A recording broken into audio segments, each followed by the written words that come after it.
പ്രതിസന്ധിയിലും നിരന്തരമായി അധ്വാനിക്കുക, വിമോചനത്തിനു വേണ്ടി പോരാടിക്കൊണ്ടേയിരിക്കുക, ശുഭാപ്തി വിശ്വാസം കൈമുതലാക്കി ജീവിക്കുക എന്നതാണല്ലോ ഏറ്റവും പ്രധാനമായ ഒരു പോരാട്ടമായി സത്യവിശ്വാസികൾ പഠിപ്പിക്കപ്പെട്ടിട്ടുള്ളത്. ഇതൊരു ദൈവിക സുന്നത്താണ്.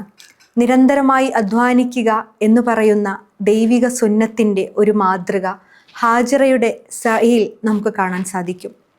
ഹാജറയെ സംബന്ധിച്ചിടത്തോളം അള്ളാഹുവിൻ്റെ തീരുമാനപ്രകാരം അള്ളാഹുവിൻ്റെ കൽപ്പന ഏറ്റെടുത്തുകൊണ്ട് തൻ്റെ പ്രിയതമൻ ഒരു മരുക്കാട്ടിൽ, ഒരു പുൽനാമ്പ് പോലും മുളക്കാത്ത മരുക്കാട്ടിൽ ഒരു കൈക്കുഞ്ഞിനെയും തന്നെയും തനിച്ചാക്കിക്കൊണ്ട് അള്ളാഹുവിൻ്റെ തീരുമാനം നടപ്പിലാക്കുന്നതിന് വേണ്ടി തൻ്റെ പ്രിയതമൻ നടന്നകന്നപ്പോൾ, അള്ളാഹുവിൻ്റെ തീരുമാനമാണിതെങ്കിൽ തീർച്ചയായും ഞങ്ങളിത് ഏറ്റെടുക്കുകയും വിജയിക്കുകയും ചെയ്യുമെന്ന് തൻ്റെ പ്രിയതമനോട് ഹാജർ ഉറപ്പ് നൽകുന്നുണ്ട്.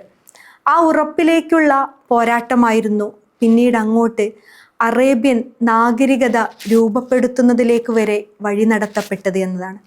അതിൽ ഹാജറയുടെ സഅയ് ദൈവിക സുന്നത്തിൻ്റെ ഉന്നതമായ മാതൃകയായി ചരിത്രം അടയാളപ്പെടുത്തുകയും ചെയ്യുന്നു. ആ മരുഭൂമിയിൽ തൻ്റെ കുഞ്ഞിൻ്റെ ദാഹമകറ്റുന്നതിന് വേണ്ടിയാണ് സൊഫയ്ക്കും മർവയ്ക്കുമിടയിൽ ഹാജറ ഓടുന്നത്. അള്ളാഹുവിനെ സംബന്ധിച്ചിടത്തോളം പടച്ചവന് ഹാജർ സൊഫയ്ക്കും മർവയ്ക്കും ഇടയിൽ ഓടാതെ തന്നെ ആ കുഞ്ഞിൻ്റെ ദാഹമകറ്റുവാനുള്ള സംസം ചുരത്തുവാൻ എത്രയോ എളുപ്പമായിരുന്നു. പക്ഷേ ഹാജറയെ കൊണ്ട് സൊഫയ്ക്കും മർവയ്ക്കും ഇടയിൽ വിശ്രമമില്ലാതെ ഓടിക്കുകയാണ് റബ്ബ്. അങ്ങനെ ഒടുവിൽ, ആ ഓട്ടത്തിനൊടുവിൽ സംസം ചുരത്തപ്പെടുകയാണ്.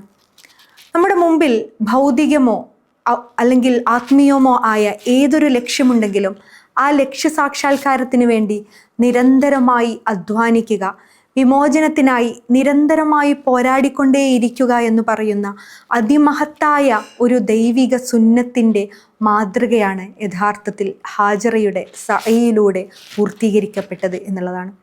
നാഗരികത തേടിയുള്ള ഓട്ടമാണ് ഹാജറിൻ്റെ സഅയ് എന്ന് അലി ശരീഅത്ത് അടയാളപ്പെടുത്തുന്നുണ്ട്.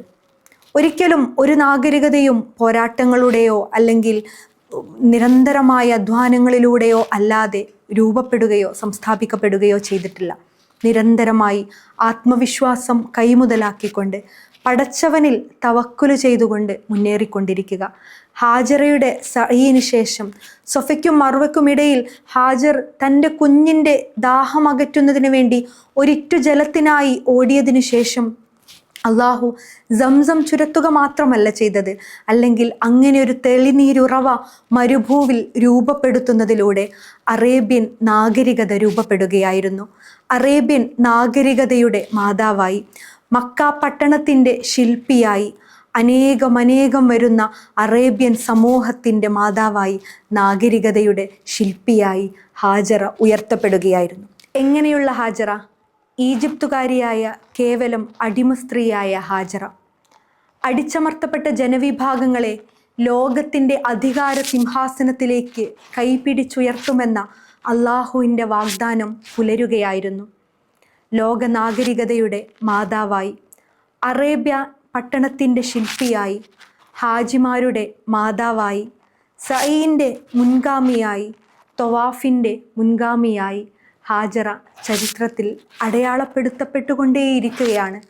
ഒരിക്കലും മറക്കപ്പെടുകയോ മായ്ക്കപ്പെടുകയോ ചെയ്യാതെ എല്ലാ വർഷവും ഒരേ ദിവസം, ഒരേ സമയം, ഒരേ വേളയിൽ അള്ളാഹുവിൻ്റെ വിളിക്കുത്തരം നൽകിക്കൊണ്ട് ലബ്ബൈക്ക് അല്ലാഹുമ്മ ലബ്ബൈക്ക് എന്ന മന്ത്രവും ഓതിക്കൊണ്ട് അവിടെ മരുഭൂവിൽ സമ്മേളിക്കുന്ന മനുഷ്യർ, ഹാജിമാർ, അവർ ഓരോരുത്തരും ഹാജർ ഹൃദയം പൊട്ടി ഓടിയ സൊഫയ്ക്കും മർവയ്ക്കും ഇടയിലൂടെ നടക്കുകയാണ്, ഓടുകയാണ്, സഅയ് പൂർത്തീകരിക്കുകയാണ്. ഹാജറയുടെ പാദചലനങ്ങളെ പിന്തുടർന്നുകൊണ്ട്, ഏറ്റെടുത്തുകൊണ്ട് നൂറ്റാണ്ടുകൾക്ക് മുമ്പ് മറഞ്ഞുപോയ ഒരു കഥ ചരിത്രം അറേബ്യയിൽ വന്ന് വീണ്ടും കഥ പറയുകയാണ്. ഓരോ ആണ്ടിലും അത് ആവർത്തിക്കപ്പെടുകയാണ്. ഏറ്റവും നിസ്തുല്യമായ പരമമായ വിധേയത്വത്തിൻ്റെ കഥ. തൻ്റെ സഹനം കൊണ്ട്, പടച്ചവനിലുള്ള തവക്കുലുകൊണ്ട് കേവലമെന്ന് വിശേഷിപ്പിക്കപ്പെടുന്ന പെണ്ണ്, കേവലമെന്ന് വിശേഷിപ്പിക്കപ്പെടുന്ന അടിമയായ പെണ്ണ് ചരിത്രത്തിൽ വീണ്ടും പുനരാവിഷ്കരിക്കപ്പെടുകയാണ്. തൻ്റെ സഹനത്തിൻ്റെ, തൻ്റെ ത്യാഗത്തിൻ്റെ, പടച്ചവനിലുള്ള തവക്കുലിൻ്റെ ഉറവയെ വീണ്ടും മനുഷ്യ ഹൃദയങ്ങളിൽ രൂപപ്പെടുത്തിക്കൊണ്ട് ആ സംസം ഒഴുകുന്ന അതേ വഴിയിലൂടെ അള്ളാഹുവിലേക്കുള്ള യാത്ര തുടരുകയാണ് ഓരോ സത്യവിശ്വാസിയും.